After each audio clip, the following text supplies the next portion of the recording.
What's up, everybody? Welcome back to the Loft Sports podcast. Brian here, along with my man Tom Schultz. Tom, what's up, brother? I'm good, man. It's late here on the East Coast, so interesting basketball game. We'll touch on it, and then it's time to get some sleep. Yeah, that's a good point. It is very late here as we on a Monday night. Damn So West Coast, we have to start at 9 o'clock because people on the West Coast just can't watch a game at 4 or 5 o'clock. I know, right? What's wrong with you, West Coasties? Come on, You man. don't It's a work big anywhere over game. Get there. out of work early. Go You don't out. work. Screw work is right, man. Go out, watch the game. So, right. So this episode we're recapping the Michigan Wolverines 69-63 win over the UConn Huskies in the national championship game. Tom, a game that I think for the most part is kind of what we expected. I mean, right? Michigan was what was it, a 6 point favorite? I think the line got up to 7. And it looked like there were points in the game where Michigan was trying to pull away from UConn. But UConn really, I give UConn a ton of credit here. I was one of those people coming in. I thought UConn would handle them similarly to how they handled all their other opponents in this tournament. And UConn, they got a really good game from Caravan. He played really well. Terrace fouls, specifically in the first half. Michigan, I think, shot I think it was close to 20 free throws even in the first half. I have the numbers here written down, but early in the game, right? You had Ball getting foul trouble. You had Demery getting foul trouble. They had to go to their backup guards for most of the second half of the first 20 minutes. And I think that really is what doomed them. I give them credit; they hung around, and at the end of the day, though, Michigan just overall just a better team, specifically in the paint, where Johnson Jr. especially really ate tonight. Yeah, I thought I thought Michigan. Throughout the course of this year, we've talked about, or at least since we've done the pod, we've talked about kind of Michigan being probably one of the three best teams in the country. I think what UConn proved tonight is they're of that caliber, and maybe people didn't believe that. They lost Arizona in a close one, they beat Duke, and they've lost to Michigan in a close one, in the national title game. So I think what UConn proved tonight is they're of that level, and I think what Michigan proved to everybody is they're the best team in the country. Michigan's defense is just unbelievable. They switched 1 through 4. They made it so incredibly difficult for UConn to do virtually anything on the offensive side of the floor. They started off the game, UConn shooting pretty well from 3, and they finished 9 for 33. So I don't have the numbers in front of me. I'm sure I can look it up while you're talking what UConn shot in the second half, but they really struggled, and part of their struggles, especially in the second half, came from what Michigan did defensively, and it's pretty much what we talked about with UConn with Illinois, and that when you play that physical defense, and in Michigan's case, when you're able to switch your 1 through 4, it makes it really difficult for you to run your stuff. And UConn runs great stuff, and they got great looks in the second half. But I think when you're sped up like that, and you have to work so hard to get good looks on offense, eventually it takes its toll. I thought the game overall was really clunky. Like I didn't think it was a great game. I thought the officiating crew was pretty poor, but when you have James Breeding on a whistle, what do you expect? I'm not. That's not to try to take anything away from Michigan or make excuses for UConn. I know there are going to be plenty of UConn fans that are going to sit here and talk about the foul discrepancies, how there were 9 more fouls called for on UConn versus Michigan, how Michigan shot 12 more free throws. To me, yeah, that's fair. At the same time, almost half of UConn's attempts were from 3. So at some point, you got to put your shoulder down. You got to go to the hoop, and you got to try to draw fouls. And that's what Michigan did. Michigan did a great job at it. Yeah, there were some bad calls. The hook and hold on Caravan at the end of the half was atrocious. There's just absolutely no reason that call needs to be made. And I think it had an impact. I don't know how big of an impact. I don't know. But going into halftime in this basketball game, I said, if you're a UConn fan, you have to feel great about where you were. It was a 4-point game at halftime. Ball was in foul trouble. Demery was in foul trouble. Reed was in a little bit of foul trouble. Mm-hmm. But at the same time, I was sitting there going, UConn had to work so incredibly hard to create chances on offense. I just didn't think they were going to be able to do that over the course of the entire basketball game. And to their credit, they did. It's just at the end of the day, Michigan, 36 points to 22 points in the paint, and the 25 free throws they made, those were the difference in the basketball games. And you can argue if UConn tried to work that a little bit more, and they're not built to necessarily play that way, so it is what it is. We talked about coming into this basketball game about how UConn was going to have to hit their threes. They did in the first half and kept it close, but they're not a team that gets to the line at a high clip, and they're definitely not a team that wants to live in the paint outside of Reed. And they have some slashers. Ball will, some of the other guys will, but at the end of the day, Michigan did what they wanted to do, and that generated to points in the paint. It generated to fouls and free throw opportunities. And again, the Michigan defense and physicality was at a level that UConn hasn't seen since probably St. John's in the Big East Finals. And that's a game that UConn really struggled to win. Yeah, just recapping I'll go through the first half a little bit here. So, Reed's really struggled in the first half. He had Mara on him, covering him. He couldn't get going at all early on. He 0 for 2 against Mara. Demery got into foul trouble earlier as well. Cadeau, especially that one early on where Cadeau went to shoot the three. Demery fouled him, and I think Cadeau made all 3 of the free throws there. And like you said, it was a very clunky game to start, very low scoring game. At one point, we were about like 8 minutes into the game, and the score was only 18-17. But yeah, well, and then UConn, of course, getting into foul trouble with all the fouls. Demery and Ball, they each had 2 fouls each. They both had to come out for a little bit there. They ended up taking the lead though a little bit there. They were up 20-19. Lendenborg didn't even score until around the 6-minute mark when he got to the free throw line. He wasn't even aggressive really early on in the game. It seemed like the lower body injury was affecting him. He even came out at halftime during the interview. I think he was talking to Tracy Wolfson, and he was just saying he was straight up with it. He's like, I'm not playing well at all. I'm not. I gotta get going here. So basically, what happened was late in the first half, it ended up being 23 at one point. Reed finally got some points to put UConn up 25-23, but then Michigan kind of got on a run there. Ara made a shot. Ball makes a 3-pointer. Michigan was up at that point, if I can read my notes here, 29-28. And then we had a 33-29 halftime score for Michigan in the lead. And But yeah, that hook and hold call came. It might have been 29-28 when they called that hook and hold. yeah. It's 2 free throws. Michigan get the ball. They then make another basket. It was a major swinging and turning point in the basketball. Mm-hmm. Yeah, then we went into the half, and like you just mentioned, you had Demery 2 fouls, Ball 2 fouls, Reed 2 fouls. UConn did shoot 5 of 15 from 3 in the first half. Very good. That's 33.3%. Compared to Michigan at the time, who was 0 for 8 for 3. But again, 22 points in the paint in the first half, which is really carrying Michigan, specifically Johnson Jr., who was very good in the first half. And Lendenborg at the half only had 4 points. Most of UConn's points at that time were coming from Caravan and Ball, who had 8 points each. And then again in the second half, Michigan at that point was up 35-29 early. Demery picked up his 3rd foul. A lot of turnovers early on in the second half too. Very, very sloppy game, very sloppy way to start the second half. Ball ended up getting 4 fouls kind of early on a Cadeau and 1. Michigan went up 38-31. And at that point, you kind of felt like, okay, Michigan's up 7 here. There's about 15 minutes left at that point in the second half.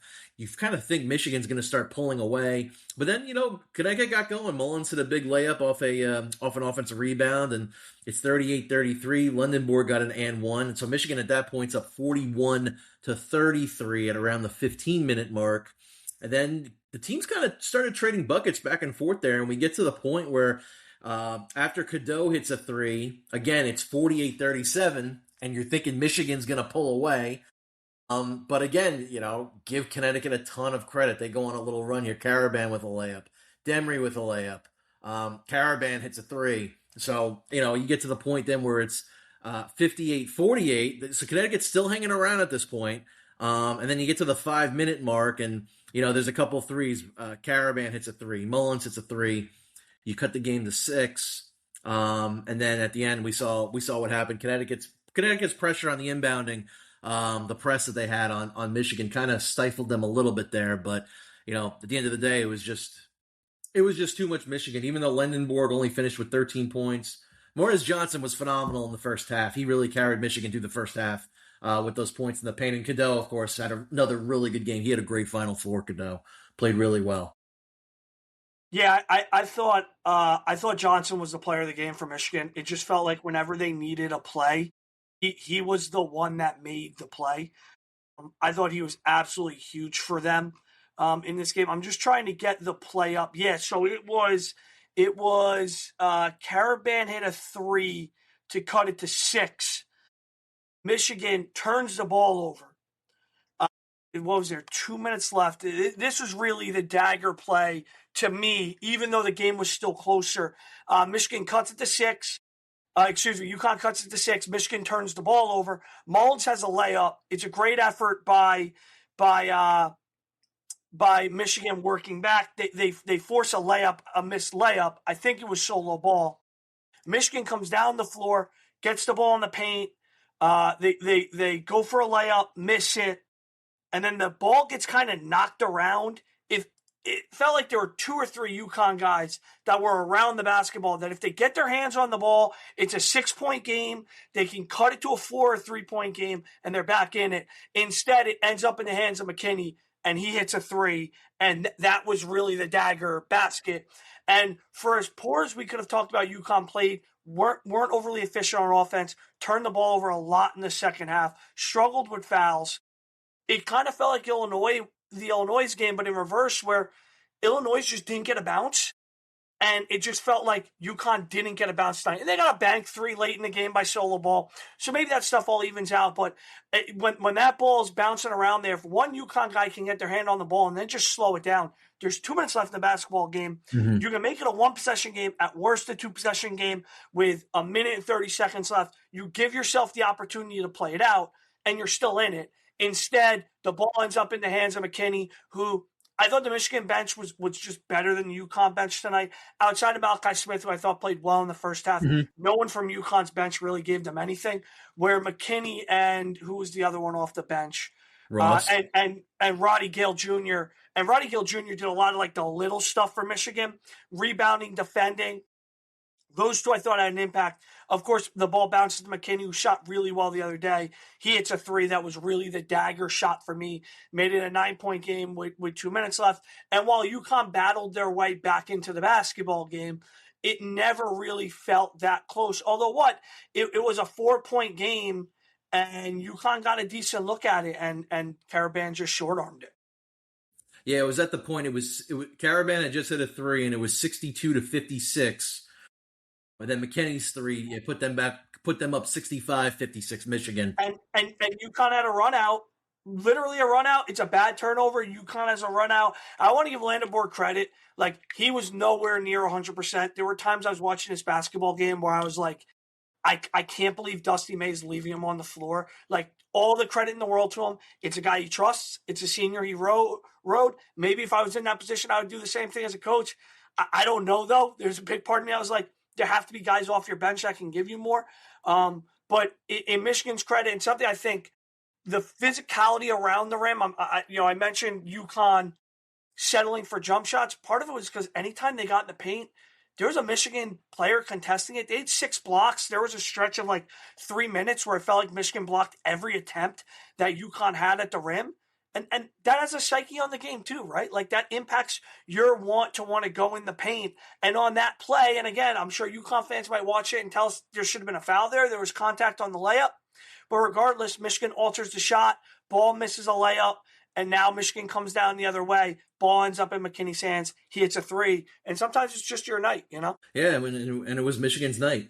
It was Michigan's tournament, the way they played all game, and they finally got a really good game. I am glad we got a really good game, or I should say a really good game, but a close game for the championship game for what it was ended up being. And yeah, I think you brought up a good point earlier. You know, UConn deserves a lot of credit here. I mean, remember when we first started breaking down the bracket when they released the teams and the regions and all that. You know, the question came up. I brought up the question. You know, do we feel like UConn deserved to be the 4th number 1 team over Florida? And there was a case to be made that they did deserve it. And I think they really backed it up in this tournament. That they were one of the best teams all season, and they proved it tonight. And even though they didn't win, it's not a bad loss losing to this Michigan team that was loaded.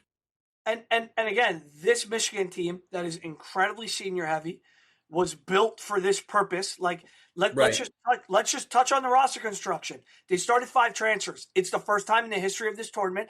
I'm sure that's going to change now with the new rules and the way things are done. Mm. But it's the first time in the history of this tournament a team with 5 transfers in the starting 5 has won the national title.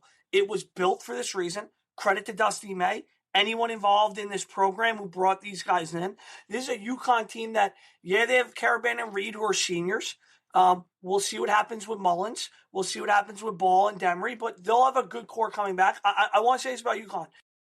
I think over the course of this, since we've been doing this podcast, we said there are 3 really good teams in this country. It was Arizona, it was Duke, and it was Michigan. I don't mean to mention Michigan last. I just think it's the order I've thought about them until now. UConn's played all 3. UConn's played all 3 this year, and they've played them all within 6 points or fewer. Not many teams can say that. Only Michigan can, who can say they played Duke, played them close, lost, and beat Arizona. So these are 2 of the best teams in the country. And yeah, you're right. If going back and looking at that, we probably said, you know what, they didn't deserve that 4th number 1, but they probably are the 4th best team in the country. Maybe, if we wanted to rank them, who knows where they go. But they were one of the 4 best teams in the country. They deserve to play in this game. They played Michigan really tough. If 1 or 2 bounces go their way, this is a 1-possession game with 1 minute and 30 seconds left. And who knows what happens with this UConn resilience. So it just goes to show how well they were coached and the talent they have and what Danny Early has done for this program. They said on the broadcast, if he wins this game tonight, he would have been one of 7 coaches in the history of this sport to win 3 national titles or more. And I got news for anybody who doesn't like Danny Hurley and doesn't like UConn. They're not going anywhere. He's going to keep doing this because he's a phenomenal coach. They have the resources necessary. We'll see what they do this offseason. They're losing Alex Caravan, who has had just a sensational career for UConn. He will be, and granted things change, he will be one of the greatest players to ever play in this program, and he deserves that. They're going to lose Terrace Reed, who I think has an NBA future in some capacity. Caravan will too. He'll end up on a roster somewhere. But they'll retool and they'll reload. And this Michigan team, credit to Dusty May, man. A lot of credit to Dusty May. This is a Michigan team that hasn't won a national championship. It's going to pain me to even say this since they beat Seton Hall in 1989 by a point. Do you have the stat for Big Ten? When the last time the Big Ten won a championship? The last time the Big Ten won the national championship? Yeah, was it 2001? I'd have to go back and look at that. I can look it up if you want to make a comment, but I yeah. was going to ask you actually. So what? There's 6 coaches that have won 3 national championships. Is that what? Or more? I believe that's what they said on the broadcast. I'd have to. I wonder who. Let's see. Yeah, John Wooden would have to be one of them. This is the first Big Ten national championship since 2000. So credit to Michigan, credit to Dusty May, man. Like he's a really, really good basketball coach, and it kind of felt like Michigan didn't necessarily get the credit it deserved. It kind of felt like they flew under the radar for a 1 seed. I mean, they if you talk to people who watch the Big Ten consistently, they tell you Michigan did this all year long, and they were really good. And they had the recipe of everything. And credit to Elliot Cadeau. I watched that kid play since he was a freshman or sophomore in high school. He saved his best for the most important time. Johnson was fantastic for Michigan today. He was outstanding. Andy Morrow won't get the credit, but he went toe-to-toe with Reed and was fantastic. And then all of these guys on defense, Gale, McKinney, Burnett, Cadeau, Johnson, all of them just – to play the defense that they played today against UConn, it takes a high understanding of what you're doing, and they did it to the highest level you could have hoped they did it today. So, I mean, unbelievable run by Michigan. They were virtually dominant this entire tournament, right? Oh, yeah. This was their closest game, and they won by 6 points. Mm-hmm. All right, folks. Thanks for joining us for the UConn Michigan recap, and congrats to the Michigan Wolverines. And one quick point. Yeah. 6.5 was the spread. I told you I'd take UConn. We covered. We covered tonight. We covered. We were sweating a little bit, but we covered. Yeah, how about that, man? The 6.5, man. I gotta give the books credit there. They always seem to know what the best lines are. I'll say that. Like Vegas knows, right? They know.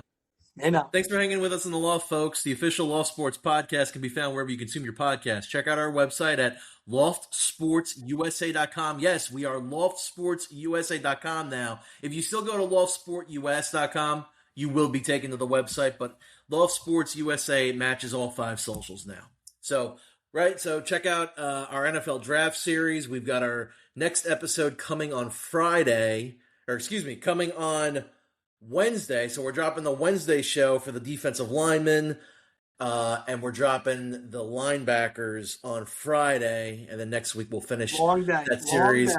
It's been a long day. It's a long day for us here on the podcast. So yeah, definitely check out our draft series podcast. Check out our articles on the website. Tom continues to work on those scouting reports. I still have some baseball stuff out there. Check it out. Follow Loft Sports on X, YouTube, TikTok, Facebook, Instagram. Follow us on all 5 social platforms. We are under Loft Sports USA. Please rate and review us on whichever platform you listen to your podcasts. Thanks, everyone, for listening. We will talk to you soon.